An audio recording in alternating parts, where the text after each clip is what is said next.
નમસ્કાર અમારે સદાયને માટે આદરણીય અમારા વંદનીય પેન્શનર મિત્રો, નિવૃત્ત કર્મચારી મિત્રો, ભાઈઓ તથા બહેનો, સ્વાગત છે આપ સૌનું આપણી આ યુટ્યુબ ચેનલ ભાવેશ મકવાણા ન્યૂઝમાં। તો પેન્શનર મિત્રો, આજ સાંજના પેન્શન સમાચારમાં આપણે વાત કરવાના છીએ ગુજરાત રાજ્યના પેન્શનરોના બાકી 18 મહિનાના ડીએ એરિયર્સ સાથે આ લાભનો જાહેર થયો છે સત્તાવાર પરિપત્ર।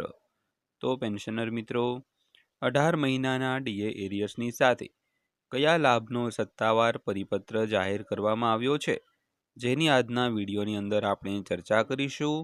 તો આજનો વિડીયો તમે જરા પણ સ્કીપ કર્યા વગર અંત સુધી જોઈ લેજો, એટલે બધી જ માહિતી તમને વ્યવસ્થિત રીતે સમજાઈ જશે।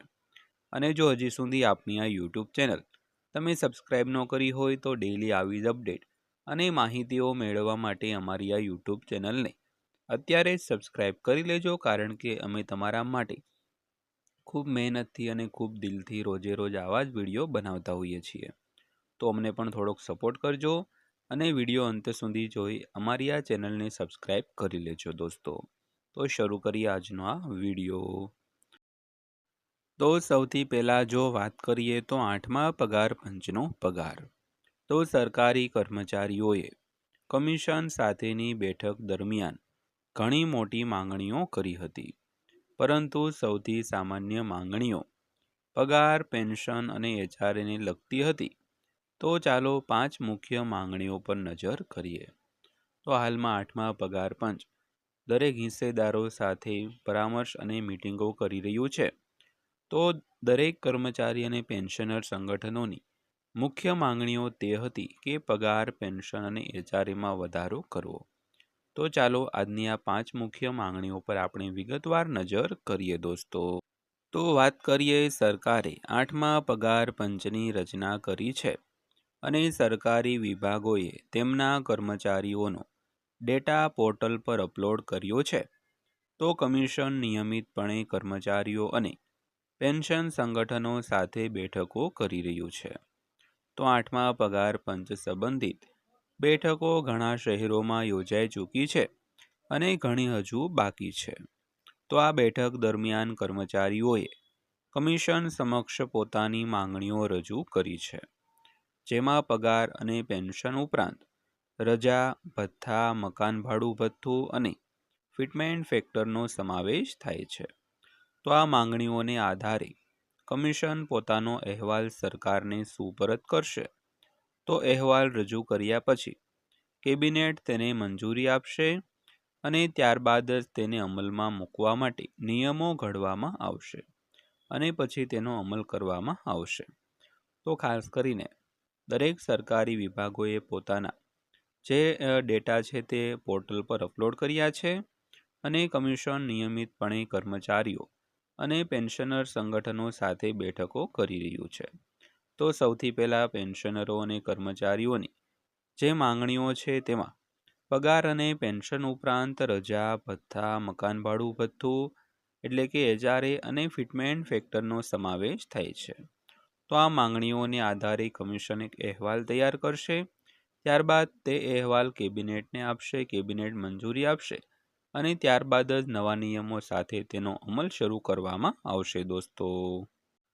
તો મોટા ભાગના નિષ્ણાંતો માને છે કે 8મા પગાર પંચને લાગુ કરવામાં 1 વર્ષથી વધુ સમય લાગી શકે છે, કારણ કે ઘણું કામ કરવાનું બાકી છે। જ્યારે કમિશન ઝડપથી કામ કરી રહ્યું છે, ત્યારે તેના અંતિમ અહેવાલની તૈયારી અને સમીક્ષામાં વધુ સમય લાગી શકે છે।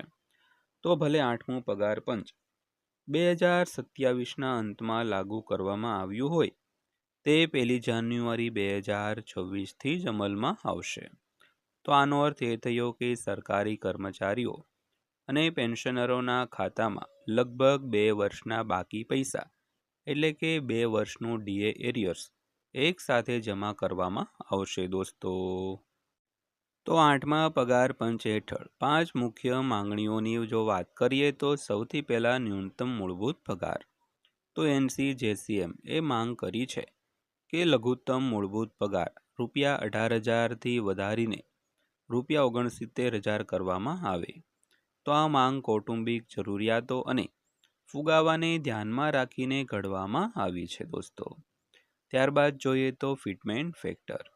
તો કર્મચારીઓએ ફિટમેન્ટ ફેક્ટર અંગે એક મહત્વપૂર્ણ માંગણી કરી છે.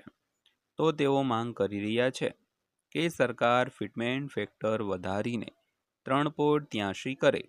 તો ફિટમેન્ટ ફેક્ટરના આધારે બેઝિક પગારમાં વધારો કરવામાં આવે છે.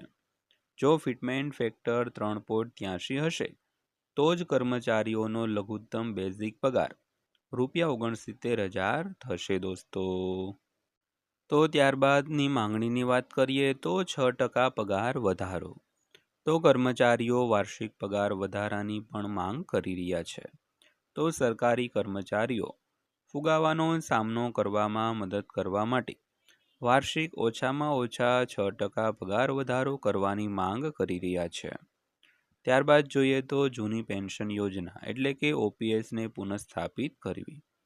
તો વધુમાં કર્મચારી સંગઠનો જૂની પેન્શન યોજના પુનઃસ્થાપિત કરવાની માંગ કરી રહ્યા છે, જેનો ઉદ્દેશ કર્મચારીઓને નિવૃત્તિ પછી વધુ ખાતરીપૂર્વકની પેન્શન સુરક્ષા પૂરી પાડવાનો છે.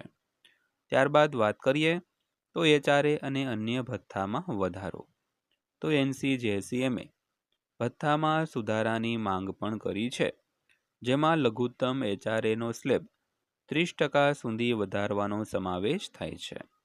તો વધુમાં કૌટુંબિક ગણતરીઓ, પ્રમોશન અને પેન્શન સંબંધિત નિયમોમાં ફેરફાર પણ કરવામાં આવ્યા છે દોસ્તો. તો ખાસ કરીને આજના વિડીયોમાં આપણે આ પ્રકારની તમામ ચર્ચા કરવાની હતી. વિડીયો ખાસ કરીને અંત સુધી જોયો તે બદલ આપનો દિલથી આભાર. વિડીયો પસંદ આવ્યો હોય, માહિતી સારી લાગી હોય તો વિડીયોને એક લાઇક કરજો અને આવા જ વિડીયો અને માહિતીઓ જોવા માટે આપણી આ યુટ્યુબ ચેનલને સબસ્ક્રાઈબ કરી લેજો. તો ફરીવાર પાછા મળીશું એક નવા વિડીયો સાથે, નવી એક માહિતી સાથે. ત્યાં સુધી સૌને જય હિન્દ, વંદે માતરમ.